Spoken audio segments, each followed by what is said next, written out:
أعوذ بالله من الشيطان الرجيم بسم الله الرحمن الرحيم اللهم صل على سيدنا محمد الفاتح لما أغلق والكاتب لما سبق ناصر الحق بالحق والهادي إلى صراطك المستقيم وعلى آله حق قدره ومقداره العظيم. Yan uwa masu albarka, barkanmu da wannan lokaci, da fatan kowa yana cikin ƙoshin lafiya. Allah ya sa haka.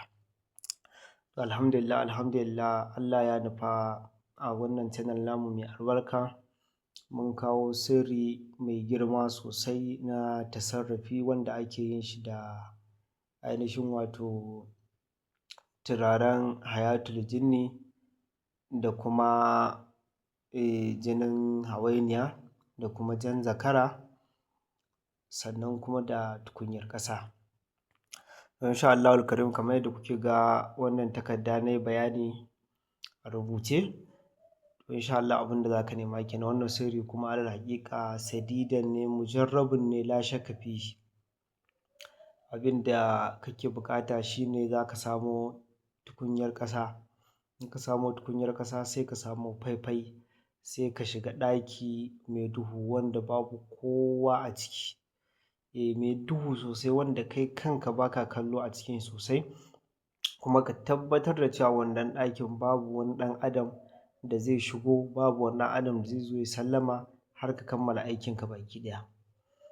To abin da ake buƙata shine idan ka shiga wannan ɗaki sai ka shiga da zakara ja. In ka shiga da jan zakara sai ka yanka wannan jan zakaran, wannan jan zakara ɗin sai ka yanka shi a cikin tukunyar. Idan ka yanka shi a cikin tukunyar sai ka kawo wannan turaren na hayatul jinni sai ka zuba a ciki, sai ka gauraya da turaren da kuma wannan jinin jan zakaran shekararre kuma. Bayan ka yi wannan sai ka ɗauko samfurin kuɗi guda ɗaya, wato naira 1000 ko dala ɗaya, sai ka saka a ciki. Idan ka saka sai ka ɗauko faifai ɗin sai ka rufe.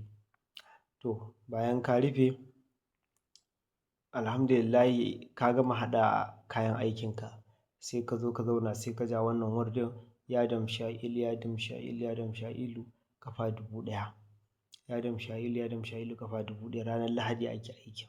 Idan ka yi ranar Lahadi sai ka rufe ɗakin sai ka fita.